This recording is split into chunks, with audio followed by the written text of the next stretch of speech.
주님께서 여러분과 함께 성 루카가 전한 거룩한 복음입니다.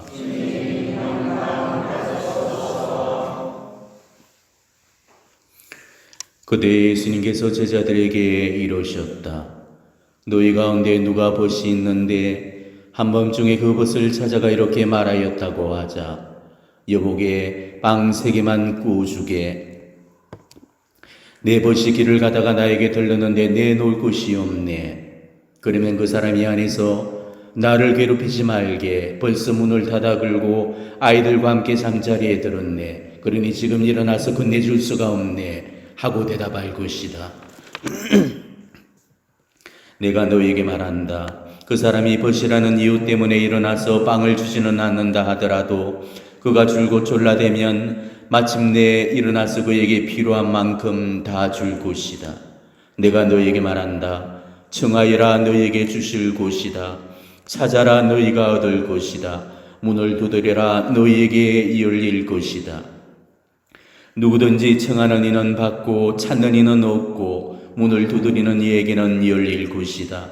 너희 가운데 어느 아버지가 아들이 생선을 청하는데 생선 대신 뱀을 주겠느냐? 달걀을 청하는데 청가를 주겠느냐? 너희가 악해도 자녀들에게는 좋은 것을 줄 줄 알거든 하늘에 계신 아버지께서야 당신께 청하는 이들에게 성령을 얼마나 더 잘 주시겠느냐? 주님의 말씀입니다.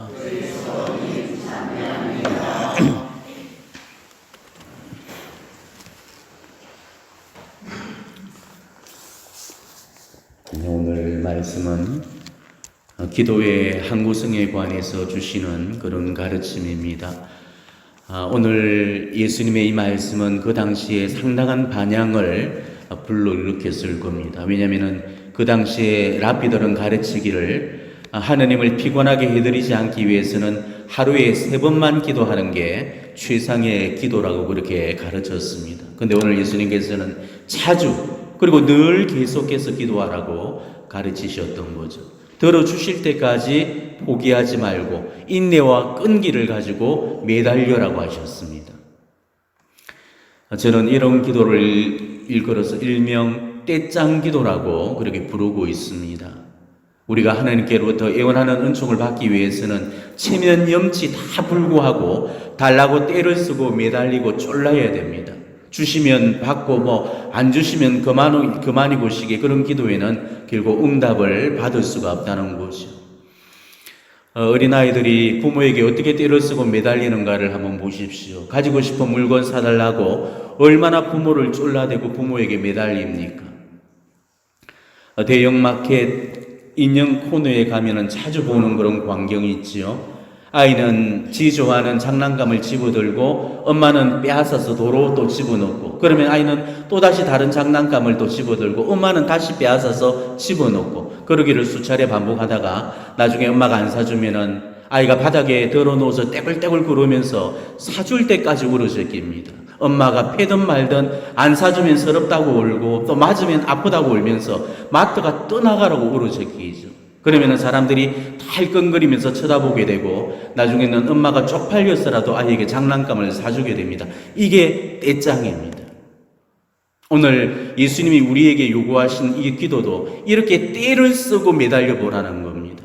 내가 원하는 거 내 손에 쥐어주실 때까지 내 기도 들어주실 때까지 떼짱을 부려서라도 매달려 보라는 겁니다. 그래서 기도 중에 가장 위력 있는 기도가 바로 단식 기도입니다. 여러분은 기도할 때 한 번이라도 단식을 하면서 기도를 해본 적이 있으십니까? 우리 가톨릭 신자들을 정말 단식 안 합니다. 예수님도 단식을 하셨고 사도행전에도 사도들도 늘 단식 기도를 바쳤고 성인들도 늘 행했던 영신 단련법이 단식이었는데 우리 교회 2000년 전통에서 지금처럼 단식하지 않는 그런 시대는 일찍이 없었습니다. 그래서 메주구리의 성모님께서도 지난 38년 세월 동안에 한결같이 단식을 강조하시고 우리에게 단식을 하라고 요청을 하셨습니다. 자, 단식이 얼마나 좋은 기도 같으면 단식을 하라고 그렇게 말씀을 하시겠습니까? 개신교 신자들은 정말 단식을 많이 합니다. 조금만 기도거리가 있어도 그냥 기도원에 가서 한 달씩 40일씩 금식 기도에 들어가죠. 원래 단식은 우리 가톨릭의 전통 수련법이었는데 지금 우리 가톨릭은 단식이 사라져버리고 오히려 개신교가 더 활성화되어 있습니다. 자, 그렇다면 왜 개신교 신자들이 금식 기도를 밥 먹듯이 하는지 우리가 그 이유를 알게 되면 단식의 힘과 효력을 알게 된다는 것입니다. 단식은 하느님 앞에 가장 힘 있는 기도입니다. 그렇기 때문에 단식에서 받지 못할 응답이 없는 거죠. 개신교 신자들은 바로 체험적으로 이 사실을 깨달았기 때문에 그래서 단식을 자주 하는 겁니다. 아이가 아빠한테 스마트폰 사달라고 계속 쪼르는데도 그래도 안 사주면은 나중에는 입을 덮어 쓰고 누워버리죠. 그리고 내 새끼 죽나 네 새끼 죽지 그런 마음으로 이틀이고 사흘이고 방에 문 걸어 잠그고 곡기 끊고 누워있으면은 이 세상 어떤 부모도 자식이 될 부모 없다고 결국에는 두 손 두 발 다 들고 맙니다. 부모는 자식 입속에 밥 들어갈 때가 제일 행복하잖아요. 근데 자식이 곡기를 끊고 굶고 있으면은 부모 속은 새까맣게 타 들어가게 됩니다. 꼴난 그게 무엇이라고 내 새끼 죽이면서까지 고집 피우겠냐면서 결국은 사주게 되죠. 바로 이게 떼짱이라는 겁니다.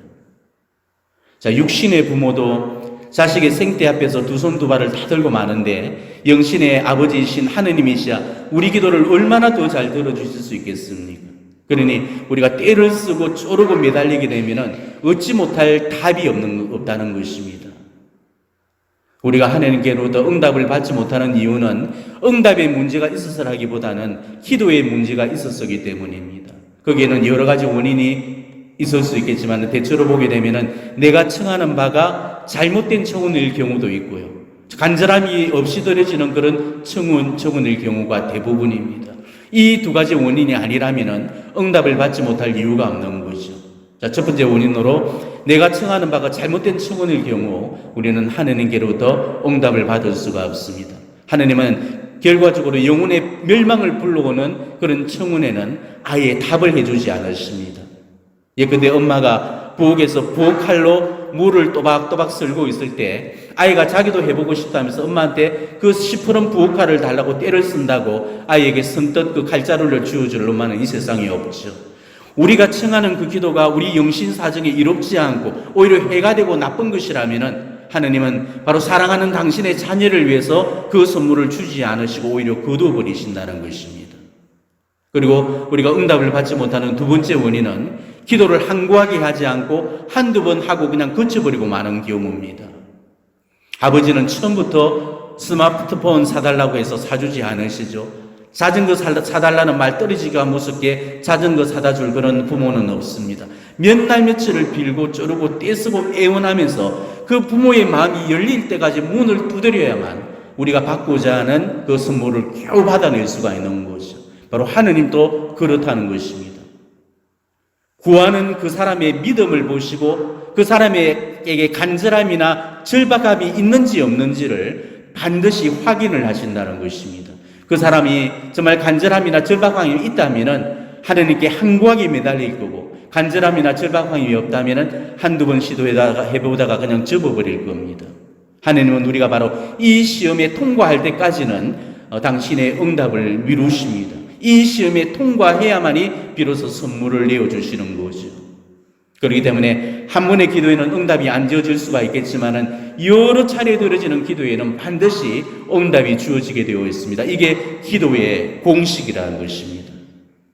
우리 하나님이 어떤 분이십니까? 그분은 우리의 아버지시고 우리의 아버지가 되기 위해서 안달이 나신 분이십니다. 하느님이 우리 아버지가 되시려고 작성하셨을 때는 우리 인생의 문제를 다 책임져 주시기 위해서 그런 중대한 결정을 내리셨던 겁니다. 이게 구약에서부터 맺어진 하느님과 이스라엘 간의 그 계약서의 내용이었죠. 그래서 구약에서는 하느님께서 예레미야를 통해서 이렇게 말씀하셨습니다. 나는 너희의 하느님이 되고 너희는 나의 백성이 될 것이다. 그리고 신약에 넘어와서는 고린도후서에서도 이렇게 고쳐서 말씀하시죠. 나는 너희에게 아버지가 되고 너희는 나에게 아들, 딸이 되리라.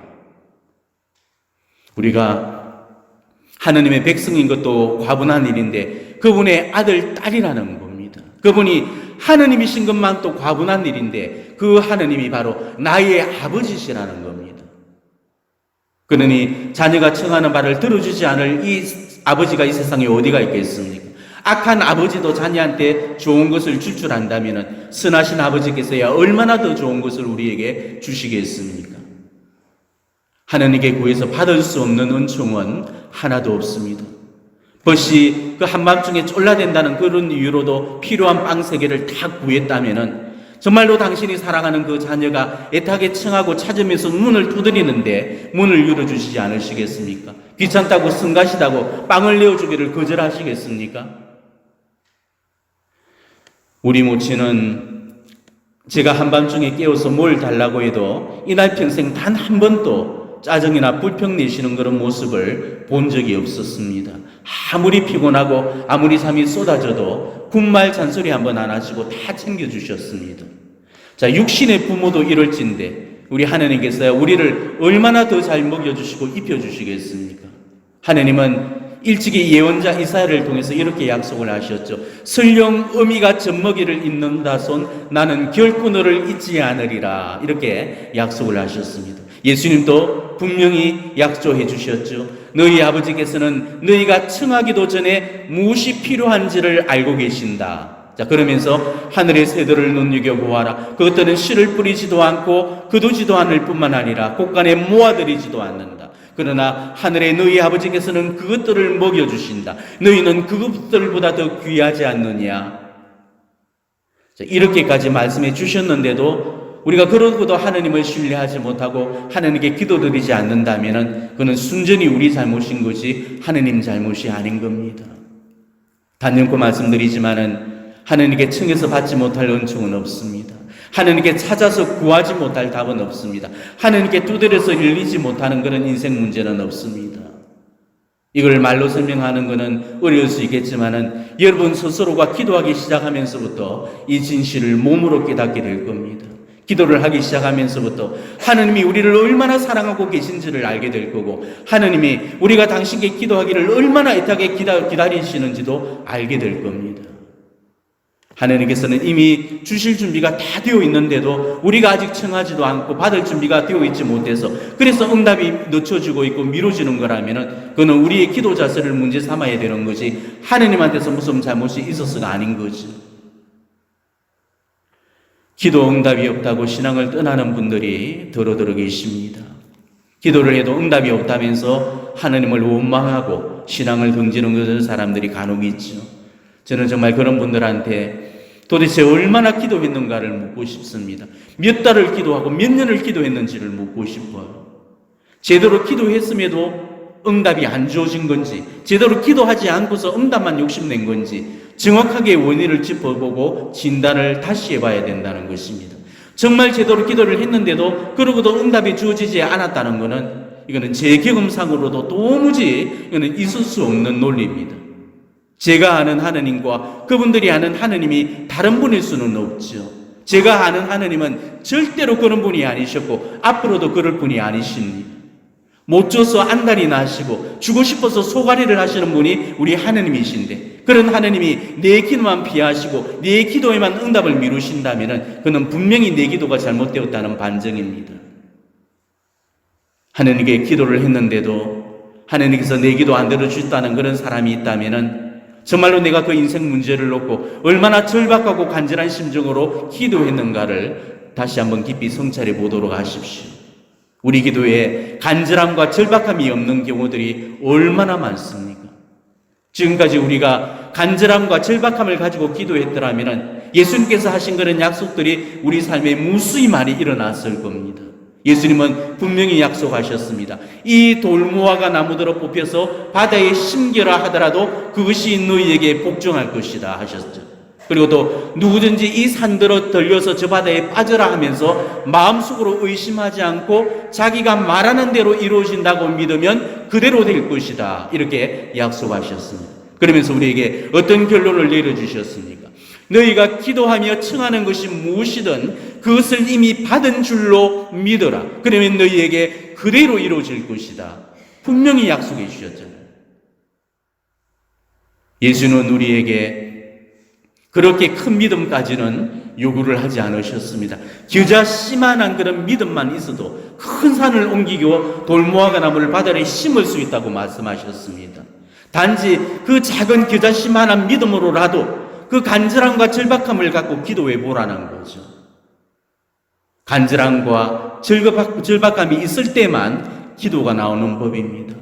배부르고 등 따시고 내일 걱정이 없는 사람은 기도하지 않죠.